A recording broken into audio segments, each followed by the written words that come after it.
શહેર પર નજર કરીએ તો રાજ્યમાં હાલ ઉત્તર પૂર્વના પવન ફૂંકાઈ રહ્યા છે। હવામાન વિભાગની આગાહી પ્રમાણે ગુજરાતનું તાપમાન યથાવત રહેશે। આ સાથે ફરી બેવડી ઋતુનો અનુભવ થશે। ઉત્તર ભારતમાં હિમવર્ષાના કારણે ગુજરાતમાં પણ ઠંડીનો ચમકારો યથાવત રહ્યો છે। શુક્રવારની રાત્રે 9 શહેરોમાં સરેરાશ લઘુત્તમ તાપમાનનો પારો 15 ડિગ્રીથી નીચે નોંધાયો હતો। ઉત્તર ભારતમાં હિમવર્ષાના પગલે ગુજરાતમાં ઠંડીનો ચમકારો યથાવત રહ્યો છે। રાજ્યમાં સૌથી નીચું તાપમાન નલિયામાં 9.4 ડિગ્રી નોંધાયું હતું। હવામાન વિભાગે 3 દિવસ નલિયામાં 9 ડિગ્રી સુધીનું તાપમાન રહેવાની સંભાવના વ્યક્ત કરી છે। અમદાવાદમાં 15.4 ડિગ્રી સાથે સરેરાશ લઘુત્તમ તાપમાનમાં સામાન્ય કરતા 4 ડિગ્રીનો વધારો થયો હતો। સાથે રાજ્યમાં પવન પણ હળવો રહી શકે છે।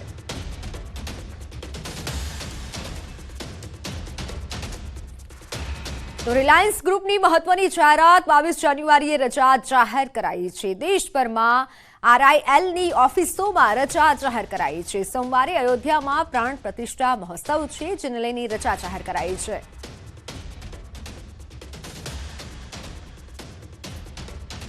તો દેશભરમાં રિલાયન્સની ઓફિસોમાં રજા જાહેર કરવામાં આવી છે। સોમવારે અયોધ્યામાં પ્રાણ પ્રતિષ્ઠા મહોત્સવ છે। રિલાયન્સ ઇન્ડસ્ટ્રીનો ત્રીજા ક્વાર્ટરના પરિણામો જાહેર થયા છે।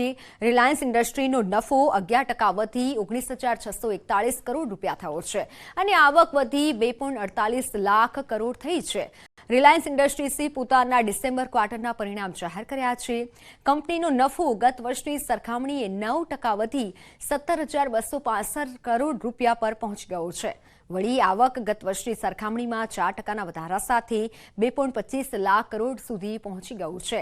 જીઓનો નફો બીજા ક્વાર્ટરના મુકાબલે 5,058 કરોડ રૂપિયાથી વધી 5,208 કરોડ રૂપિયા પર પહોંચી ગયો છે। જીઓનો ગત વર્ષના આ જ ક્વાર્ટરમાં 4,638 કરોડ રૂપિયાનો નફો થયો હતો, જ્યારે આવક સપ્ટેમ્બર ક્વાર્ટરના મુકાબલે 24,750 કરોડ રૂપિયાથી વધી 25,368 કરોડ રૂપિયા પર પહોંચી ગઈ છે। ડિસેમ્બર ક્વાર્ટરમાં કંપનીની સાથે 1.12 કરોડ યુઝર જોડાયા છે અને જેની સાથે કુલ ગ્રાહકોની સંખ્યા 47 કરોડને પાર પહોંચી ગઈ છે। તેમજ ક્વાર્ટર દરમિયાન જીઓ નેટવર્ક પર કુલ ડેટા ટ્રાફિક 32% વધ્યું છે। તો રિલાયન્સ ઇન્ડસ્ટ્રીના ચેરમેન અને એમડી મુકેશ અંબાણીએ કહ્યું છે કે ડિસેમ્બર ક્વાર્ટરમાં જીઓએ સૌથી તેજી સાથે 5G રોલ આઉટ પૂરો કર્યો છે। ક્વાર્ટર દરમિયાન જીઓ ભારત અને જીઓ એર ફાઇબરનું પ્રદર્શન ખૂબ સારું રહ્યું છે અને આ દરમિયાન જીઓ ભારત જીઓ એર ફાઇબરનું સબસ્ક્રાઇબ બેઝ પણ વધ્યું છે। રિટેલ સેગમેન્ટમાં શાનદાર ગ્રોથ યથાવત છે અને સેગમેન્ટમાં ડિજિટલ અને ફિઝિકલ ફૂટફોલ વધ્યું છે। જીઓ પ્લેટફોર્મ્સનો ક્વાર્ટરલી એબિડટા રૂપિયા 13,955 કરોડ રૂપિયા નોંધાયો છે, જ્યારે વાર્ષિક ધોરણે 11.5% વધુ નફો નોંધાયો છે। દેશના દરેક શહેર, નગર અને ગામડા હવે હાઈસ્પીડ ડિજિટલ કનેક્ટિવિટીથી સજ્જ થયા છે। રિલાયન્સ રિટેલનો ક્વાર્ટરલી એબિડટા રૂપિયા 6,258 કરોડ નોંધાયો છે। વાર્ષિક ધોરણે 31.1% વધુ નફો નોંધાયો છે। તો ઓઇલ એન્ડ ગેસ સેગમેન્ટ પર બોલતા તેમણે કહ્યું કે ક્વાર્ટરમાં રેકોર્ડ એબિડટા રૂપિયા 5,804 કરોડ નોંધાયું છે। વાર્ષિક ધોરણે 49.6% વધુ છે।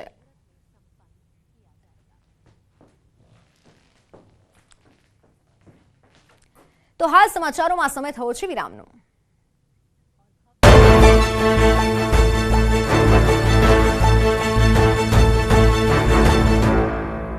ગુજરાતી મેટ્રિમોની આવ્યા બાદમાં કોંગ્રેસ નેતાઓએ વોકઆઉટ કર્યો। ભાજપે કોંગ્રેસને રામ મંદિર વિરોધી ગણાવી, જેનો વિરોધ કર્યો। જૂનાગઢમાં રખડતા ઢોરે એક યુવકને શિંગડે ભરાવી અધમુઓ કરી નાખ્યો। જૂનાગઢના યુવાનને મોતના મુખમાં ધકેલી દીધો। જાણે રોડ પર સાક્ષાત યમદૂત આ યુવાનને લેવા આવ્યા હોય તે રીતે રખડતા પશુએ યુવાનને ઉલાળ્યો। યુવાનને એવો ફંગોળ્યો કે જેના સીસીટીવી જોઈને બલબલાના રૂવાટા ઊભા થઈ જાય। જોકે સ્થાનિકોએ ભેગા થઈને હાકલા પડકારા કરતા સદનસીબે યુવકનો જીવ બચી ગયો છે। દ્રશ્યોમાં જોઈ શકાય છે કે બે યુવાનો શાંતિથી વાતચીત કરતા આવી રહ્યા છે। સંજય મકવાણા તેમના મિત્રને મળવા જઈ રહ્યો હતો, ત્યારે જ સાઈડમાં ઉભેલું પશુ સફેદ શર્ટવાળા સંજય નામના યુવકને જોઈને પડકે છે અને યુવાન કંઈ સમજે તે પહેલા હિચકારો હુમલો કરે છે। જૂનાગઢ શહેરના ખાડિયા વિસ્તારમાં રખડતા ઢોરે યુવકને અચાનક જ હુમલો કરતા યુવાન જમીનદોસ્ત થઈ ગયો। ઢોરે યમરાજની જેમ મિનિટો સુધી આ યુવાનને રખડોળ્યો હતો। યુવાન જાણે ગયા જન્મનો દુશ્મન હોય તે રીતે યુવાનને 1 મિનિટ સુધી રખડોળ્યો। શિંગડા ભરાવ્યા, પગથી કચર્યો તો બચકા પણ ભરી યુવાનને ધોળા દિવસે મોત દેખાડી દીધું। પેટ અને શરીરના ભાગે શિંગડા અને બચકા ભરી લોહી લુહાણ કરી નાખ્યો. યુવાનને પટકીને મારતા યુવાન અદમુઓ થઈ ગયો. પશુના આતંક વચ્ચે એક શ્વાન આવ્યું. શ્વાન અને સ્થાનિકોએ હાકલા પડકારા કરતા ઢોરે યુવાનને તેની ચુંગાલમાંથી છોડ્યો હતો. રખડતા ઢોરના હુમલાથી યુવાન ગંભીર રીતે ઇજાગ્રસ્ત થયો હતો, જેને આસપાસના લોકોએ સારવાર માટે હોસ્પિટલ ખસેડ્યો હતો. પાટણમાં રખડતા પશુઓનો ત્રાસ દિવસે ને દિવસે વધી રહ્યો છે. પાટણના રોડ પર જાણે પશુઓ યમદૂત બનીને ભટકી રહ્યા છે. પાટણના હારીજમાં એક આધેડને યમદૂત સાથે ભેટો થઈ ગયો. પાટણમાં રખડતા ઢોરે આધેડનો ભોગ લીધો. હારીજમાં રખડતા ઢોરની અડફેટે આધેડનું મોત નીપજ્યું. આધેડ રાત્રિ સમયે જમીને ચાલવા નીકળ્યા હતા, ત્યારે જ તેમને રખડતા ઢોરે અડફેટે લેતા ઈજા પહોંચી. ઘાયલ રજનીકાંત કોટકને રેફરલ હોસ્પિટલ ખસેડાયા હતા, જ્યાં સારવાર દરમિયાન તેમનું મોત થયું હતું. બનાવ બાદ સ્થાનિકોમાં રોષ જોવા મળી રહ્યો છે અને રખડતા ઢોર સામે કાર્યવાહીની માંગ કરાઈ રહી છે. કચ્છના અંજારમાં HPCL કંપનીની દાદાગીરી સામે ખેડૂતોએ બાયો ચડાવી છે. કંપનીની મનમાની સામે રોષનો માહોલ જોવા મળી રહ્યો છે. અંજાર તાલુકામાં HPCL કંપનીની દાદાગીરી સામે ખેડૂતોમાં આક્રોશ જોવા મળી રહ્યો છે. આ કંપની ખેડૂતોને પૂરતું વળતર ચૂકવ્યા વગર ખેડૂતોના ખેતરમાંથી પાઇપલાઇન નાખવાની કામગીરી કરી રહી છે, જેને લઈને ખેડૂતોમાં રોષ જોવા મળ્યો.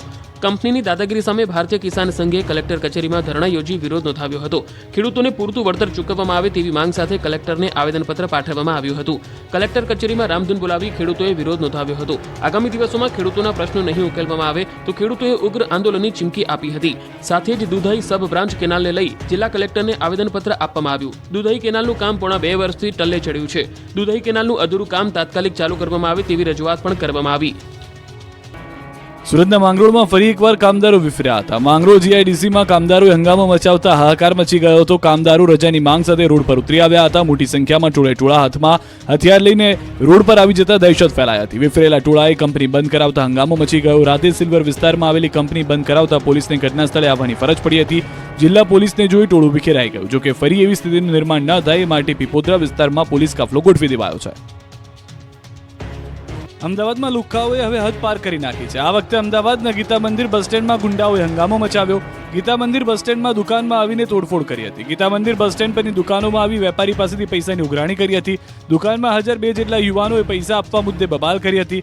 રકઝક એટલી થઈ ગઈ કે ઉઘરાણી કરવા આવેલા ગુંડા મારામારી પર ઉતરી આવ્યા અને દુકાનમાં તોડફોડ કરી અને વેપારી પર હુમલો કર્યો.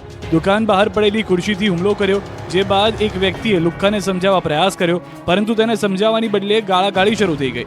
વેપારીને ધાક ધમકી આપી. બીજી તરફ ઉગીને ઊભો થયેલો એક નાનકડો ગુંડો પણ પોતાના તેવર બતાવવા લાગ્યો. દુકાનમાં ઘૂસી ધમકાવે છે, જેથી વેપારીનો પિત્તો જતા એક દુકાનદાર લોખંડની પાઇપ લઈને અસામાજિક તત્વો પર તૂટી પડે છે, જ્યારે બીજો લાકડી લઈને આવે છે અને ગુંડાઓ પર લાકડીઓનો વરસાદ કરે છે.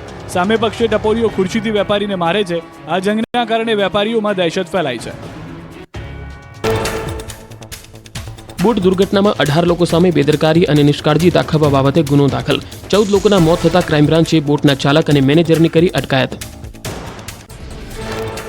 હરણીબોટ દુર્ઘટનામાં પોલીસની ગંભીર બેદરકારી. FIRમાં જે આરોપીનું નામ લખાયું તેનું 2 વર્ષ પહેલા કોરોનામાં મોત થયું હતું. આરોપીઓ સામે નોંધાયેલી FIRમાં આરોપીઓના એડ્રેસ પણ ખોટા લખ્યા. વડોદરાના હરણીમાં બોટ દુર્ઘટના મુદ્દે વકીલ મંડળનો નિર્ણય. વકીલ મંડળો કોઈપણ વકીલ આરોપીઓનો નહીં લડે કેસ. આરોપીઓ સામે વકીલોમાં ભારે રોષ. વડોદરા બોટ દુર્ઘટના મામલાનું હાઈકોર્ટે લેશે સ્વયં સંજ્ઞાન. એડવોકેટ એસોસિએશને જજને સુઓ મોટો લેવા કરી રજૂઆત. એડવોકેટ એસોસિએશનની રજૂઆત હાઈકોર્ટે સ્વીકારી. મુખ્ય ન્યાયાધીશે સમાચારોના અહેવાલ મંગાવ્યા. બોટ દુર્ઘટના બાદ પોલીસ તપાસનો ધમધમાટ. પોલીસે પત્ર બહાર પાડી જાહેર જનતાને અપીલ કરી. ફોટોગ્રાફ્સ, વિડીયો, CCTV ફૂટેજ હોય તો પોલીસને આપે. માહિતી આપનારનું નામ ગુપ્ત રાખવાની પણ પોલીસે બાંહેધરી આપી. બોટ દુર્ઘટનામાંથી બચેલી વિદ્યાર્થીની આપવીતી જણાવી. 13 વર્ષની સોફિયા શેખે કહ્યું, ઓવરલોડના કારણે બોટ પાણીમાં.